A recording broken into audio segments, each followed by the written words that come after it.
So we're here out in front of the Asia-Pacific Economic Cooperation Summit, and I want you to see what's going on right behind us. So first of all, right on the corner there, you can see a group of Chinese and American students. They've got American flags, they've got Chinese flags, and they're happy to be here. They're celebrating.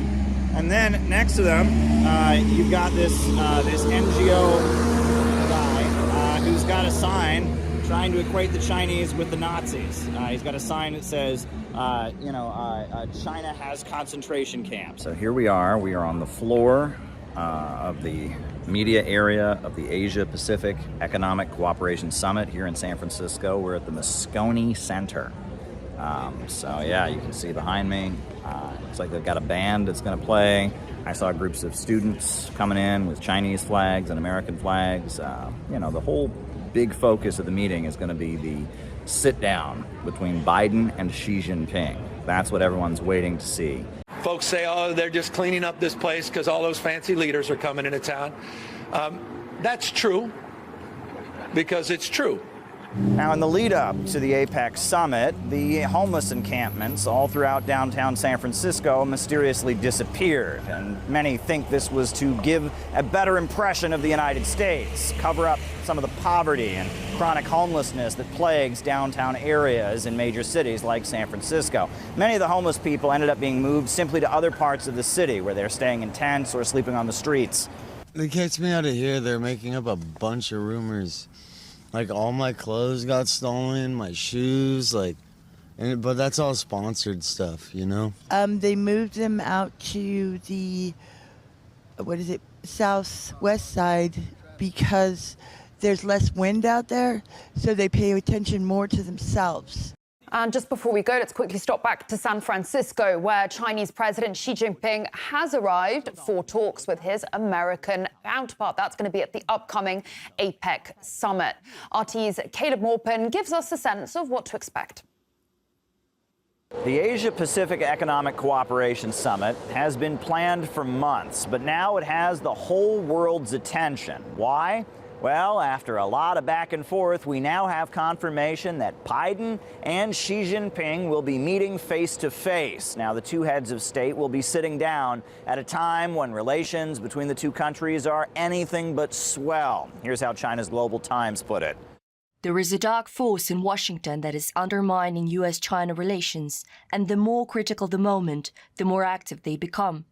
The White House has limited control over them, and they are a major uncertainty that the current U.S.-China relationship must face, requiring the U.S. side to overcome and eliminate disruptions. Not the most optimistic words, and the White House has rarely painted a beautiful picture of future relations with China either. It won't be long before somebody gets hurt. It wouldn't take much for an error in judgment or a mistake to get made. The allegations from Washington against Beijing are getting more heated by the day. China is accused of being more aggressive, both regionally and online. In addition to that, they are blaming China for America's drug problem and rolling out a number of their old tropes about human rights. Joe Biden used some pretty non-choice words when he was bragging about shooting down a weather balloon. The reason why Xi Jinping got very upset in terms of when I shot that balloon down with 2 boxcars full of spy equipment is he didn't know it was there.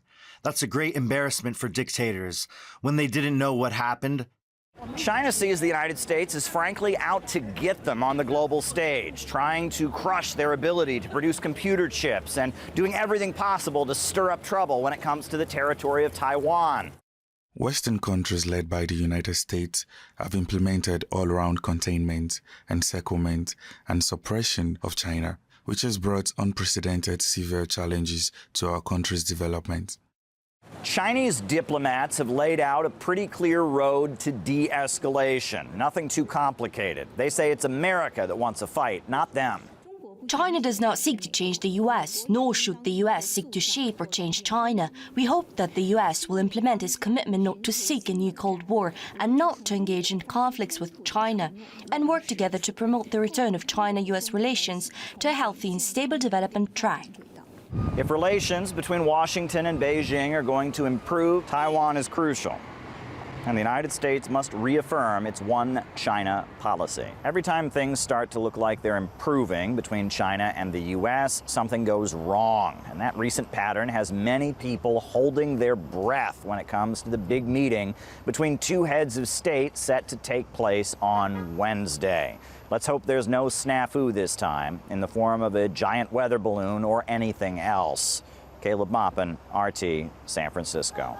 So they didn't want all the foreign guests coming into San Francisco to see what this country is really like. So they moved the homeless people who generally have lived in downtown San Francisco, hundreds of them. They kicked them out, they took their tents down, and they moved them here just a few blocks away. So if you're coming to the United States for the APEC Summit, this is what they prevented you from seeing, because they want people to think America's a land of opportunity and freedom.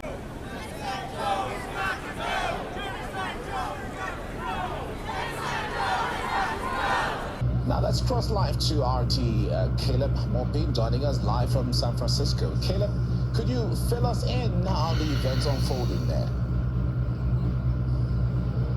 Sure. Well, we're here in downtown San Francisco outside the Asia-Pacific Economic Cooperation Summit.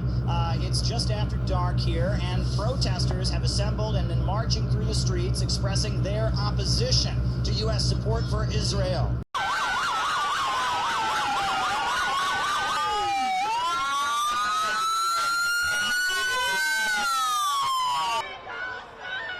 Free Palestine! Palestine will be free! Ceasefire now! Ceasefire now! Ceasefire now! What you got to say? How many kids have you touched today? Almost every single week and every single day. Just open air prisons! No more money for Israel's crimes! No more!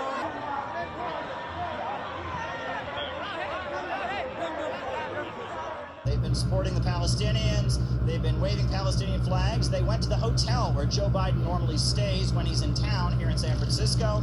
They also marched to other parts of the city. Now, as you can see here in downtown San Francisco, they have a display with all these sister cities of San Francisco. And one of those sister cities is the Israeli city of Haifa. And as you can see, the Palestinians tried very much to, the protesters rather, they tried to take it down. They did scribble over the Israeli city that was on there as part of their demonstration. And as you can see, there's still a few people gathered around. It was a very big crowd. Hundreds and hundreds of people are here earlier. Big demonstration, and it's one of the many demonstrations happening throughout the week. Every time the media lies, my neighborhood in Gaza dies. My neighborhood in Gaza dies. Every time the media lies. As you can see, the crowd is a little bit smaller than it was earlier, but there were thousands, hundreds of people here calling out Joe Biden. Now, Joe Biden is in the city for his meeting coming up with Xi Jinping, the president of China. And that meeting is set to take place tomorrow. The president of China will be meeting with the president of the United States. So quite a scene here in downtown San Francisco. Protest assembled. They were at the hotel where Joe Biden normally stays earlier, calling him out. And now they're here in the downtown center of San Francisco for the Asia-Pacific Economic Cooperation Summit. My tax dollars are bombing babies in Gaza, and I didn't say yes to that. We don't want our tax money to be used to commit genocide. This didn't start on October 7th. This has been at least 75 years. Jewish resistance is Palestinian resistance. Israel does not represent Jewish people. We need Palestinian freedom now. Run! Israel bombs and the U.S. pays! Israel bombs and the U.S. pays! How many kids did you kill today? How many kids did you kill today? Free Palestine! Free Palestine! Free Palestine! Free Palestine! Free Palestine! Free Palestine! Free Palestine! Free Palestine! Free Palestine! Free Palestine! Free Palestine! Now, there's been widespread anticipation of Biden's meeting with Xi Jinping, and the city of San Francisco has been prepped for a very big gathering. Here is a report I did earlier showing how the city is prepared for the APEC Summit and what may be on the line in the upcoming meeting. The Asia-Pacific... Palestine will never die! Gaza, don't you cry! Palestine will never die! Gaza, can't you see? Palestine will be free!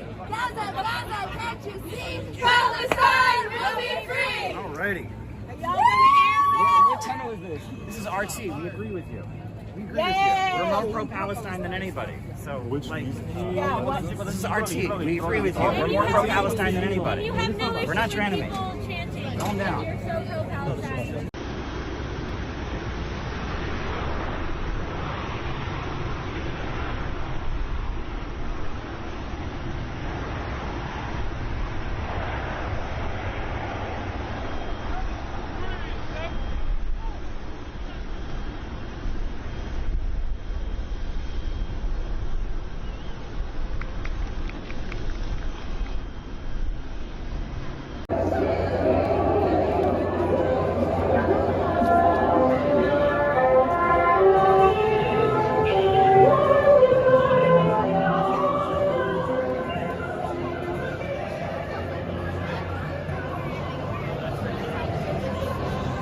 Oldest Tokyo station, kind of near the palace.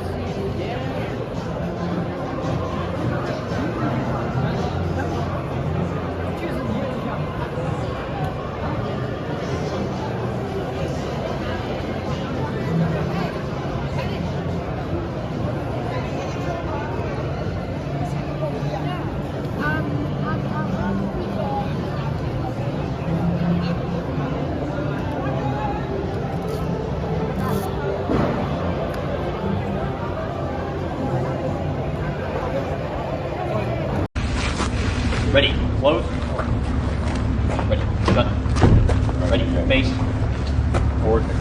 Crowds of pro-China, pro-communist sympathizers with the People's Republic and Xi Jinping and all that's been accomplished are quite massive out here. U.S. media will never show you that. They want to make it sound like everyone hates China, but many people recognize the great achievements of the Chinese Communist Party, lifting people out of poverty, raising the status of women in Chinese society. The Chinese Communist Party has done many amazing things, and many people around the world, and even here in the San Francisco area, they recognize it. Sir, did you know Heinrich Harrer, who wrote 7 Years in Tibet, was actually a Nazi, a member of Hitler's SS? He was late, a lot of people were Nazis back then, yes. A lot of people were Nazis back then? Yes. And the Dalai Lama was admired by fascists like Julius Evola and others because they had an authoritarian regime where people were serfs, they had their eyes gouged out. Enough, man, come on. Tibet was not a paradise before the serfs rose up. Right? You're assuming a lot about lies. No, Hollywood lies, right? The Chinese Communist Party has raised millions of people out of they poverty. They are so great. They have built millions. They didn't kill 30 million people. How many people did they kill? When Mao had his crazy kind of quotas for agriculture and stuff. Yeah, they cured starvation. There was starvation every day before the communists came in. You're a true believer. Is that not true? Who built modern farming in China? Who brought tractors to the Chinese countryside? You're repeating State Department war propaganda. The Tibet separatist movement is just like the Contras of Nicaragua. It's just like the Netanyahu supporters in Israel. It's a pro-imperialist movement. You're trying to destroy China, which is the hope of this world. They're building highways and trains all across the planet, and people all over the world have been lifted out of poverty by the Chinese Communist Party. You're here supporting a separatist movement trying to tear apart one of the best countries in the world. You should be ashamed of yourself. You should be ashamed of yourself. You're promoting Buddhist fascism, Buddhist serfdom. You're out here, look at all these people who celebrate Xi Jinping. You're a communist. That's right. That's right. I'm a communist. Just like the people who saved us from fascism. Just like the people who liberated Auschwitz concentration camp. Yes. Unlike the Dalai Lama, who was a fascist, who was admired by Hitler. Yes, I'm a communist. Yes, I admire the millions of people lifted out of poverty by the Chinese Communist Party. When this government was executing and torturing Black Panthers, the Mao and the Chinese Communists welcomed the Black Panthers to the United States. You are completely on the side of the imperialists. You are on the side of Wall Street. You are out here trying to tear apart China. You're trying to help break apart China for Wall Street. You should be ashamed of yourself. China is the future. There's one China. Tibet is China. Taiwan is China. Hong Kong is China. There's one China. Tibet is part of China. You're trying to break apart China for Wall Street. You should be ashamed of yourself. One China. One China. The Chinese Communist Party has raised more. One China. One China. One China. One China. One China. One China. One China. One China. One China. One China. Mr. President, after today, would you still refer to President Xi as a dictator? This is a term that you used earlier this year. Well, look, he is. I mean, he's a dictator in the sense that he is a guy who runs a country that is a communist country that's based on a form of government totally different than ours. The meeting between Joe Biden and Chinese President Xi Jinping took place at Filoli Estates. And at the meeting, Joe Biden referred to the United States and China as competitors. Here's some of what Joe Biden said, in addition to that harsh dictator remark. Trust but verify, as that old saying goes. That's where I am. And, we're in a competitive relationship, China and the United States. But my responsibility is to make this rational and manageable, so it doesn't result in conflict. That's what I'm all about. That's what this is about.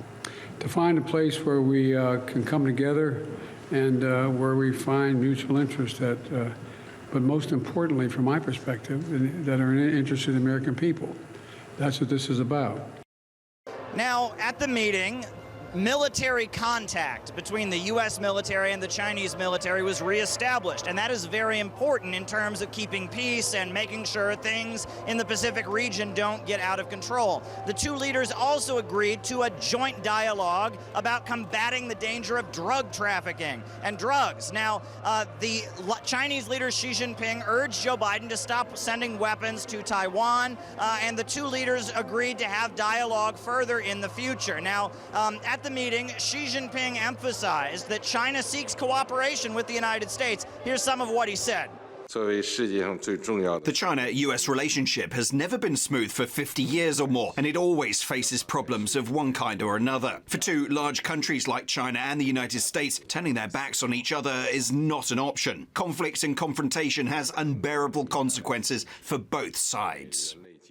Now, there's been a lot of protests here outside the APEC Summit. Now, as you can see, I am surrounded by a crowd of people that are mainly Chinese Americans here to express their support for improving relations between the United States and China and to express their support for Xi Jinping and his visit to the United States. But there are also many other different causes represented here. There have been people calling out Joe Biden and standing for Palestine, saying that they don't want the USA to continue to support Israel. Here are some of the protesters we've spoken with outside the APEC Summit. I'm so ashamed at my Congress and my president for supporting the violence that's going on against the people of Gaza right now. That's on the level of genocide and ethnic cleansing. We're here while people are being slaughtered in Gaza and Palestine. Babies are being slaughtered and massacred. These people are coming here to make money over the interest of the people. So today we're coming here to say people's over profit. Now, it's worth noting that hundreds of homeless people were cleared out of downtown San Francisco in the lead up to the summit that's taking place. They made a point of making sure there weren't crowds of homeless people in the downtown area like there usually are. Now there are thousands of people here looking to express their political opinion. A lot of people that want the U.S.-China relationship to improve, some others who don't are associated with different anti-China political and religious trends. A lot of different voices here, people speaking up about Gaza. We saw immigrant protesters, environmental and climate change activists. So it's a variety of different forces here, but everyone is kind of reacting to the meeting that just happened. The idea that Biden and Xi Jinping did have a meeting, and apparently, though progress was made, Biden couldn't help but open his mouth and say something quite negative and quite undiplomatic to the Chinese leader. I'm here in San Francisco outside of the meeting, the Asia-Pacific Economic Council, and I just heard the news that Biden called Xi Jinping a dictator during their meeting. Well, I got to tell you, that's rich coming from Joe Biden. How many people who have opposed Joe Biden, whether it's January 6th protesters or others, are sitting in jail right now? We all know the only reason that Joe Biden won the election is because he had the FBI suppress the Hunter Biden laptop story and basically rig the elections for him. He has indicted the African People's Socialist Party and the Uhuru movement. He's trying to put them in jail as Russian agents because they disagreed with his Ukraine policy. Joe Biden is working with the FBI to rig Twitter and decide what news stories we're allowed allowed to hear and what stories we're not allowed to hear. And this is absolutely rich for Joe Biden to call Xi Jinping a dictator when the whole world knows the American people hate him, they're angry with him, they're tired of their rights being taken away, and that he is a dictator.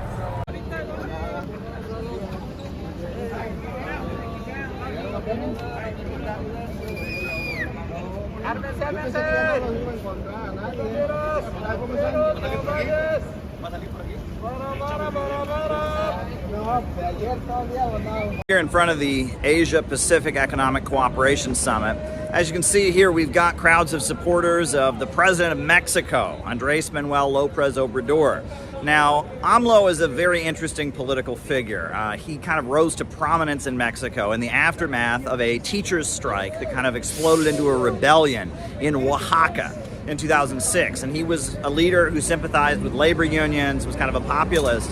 And it appears the Mexican elections were stolen from him, not just once, but twice, because he was associated with progressive labor struggles and community organizers and socialism. He was seen as kind of sympathetic to Hugo Chavez in Venezuela and Evo Morales in Bolivia.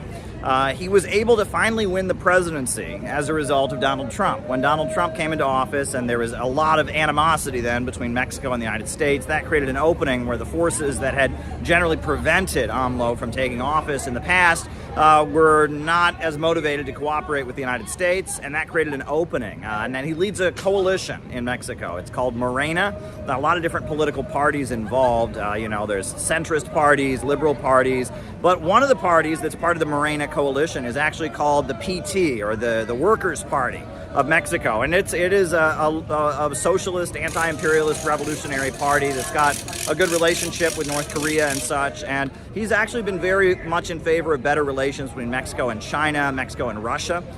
He's been in favor of building infrastructure, building new airports, building schools, kind of dealing with the drug crisis in Mexico in a way that could actually resolve it and bring peace rather than just having an endless flow of U.S. weapons. So, overall, I think that AMLO, as a leader in Mexico, is doing a pretty good job. He's the leader of a coalition government. There are socialists and communists in that coalition, but they are not the only factor. And he's trying to lead Mexico in a more independent direction. I think that's pretty admirable.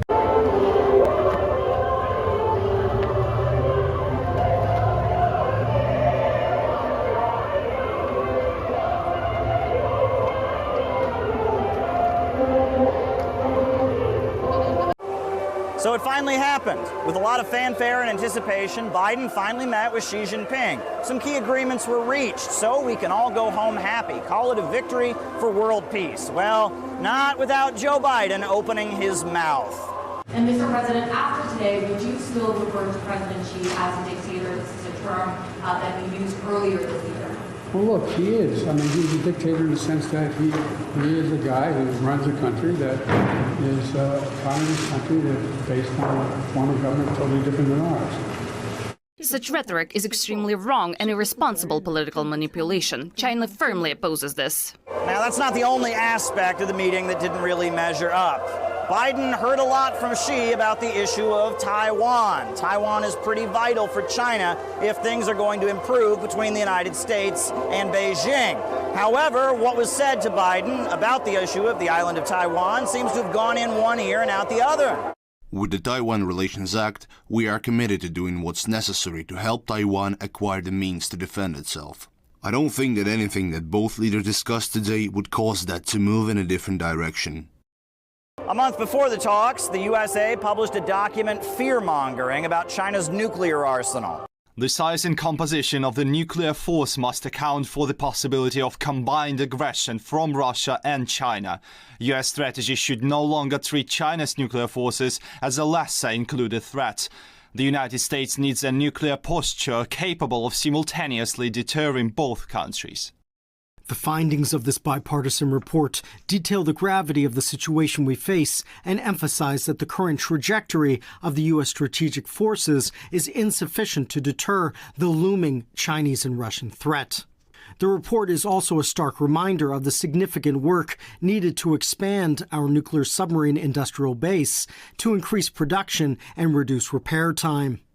The details of this report should serve as a wake-up call for our armed forces and the national security community as a whole. So what has been accomplished? Well, the Chinese military and the U.S. military are now directly talking to each other, and that's pretty important with both countries having a lot of forces in the Pacific Ocean. And there's been an agreement for dialogue around the issue of drugs. But other than that, some of China's key red lines seem to be getting ignored. So Biden took a rather undiplomatic swipe at the foreign leader while he was in town. Meanwhile, conservatives are still pounding the podium, calling Biden soft on China and blaming China for all of America's woes. So what has really been accomplished here at APEC? Well, only time will tell. Caleb Maupin, RT, San Francisco.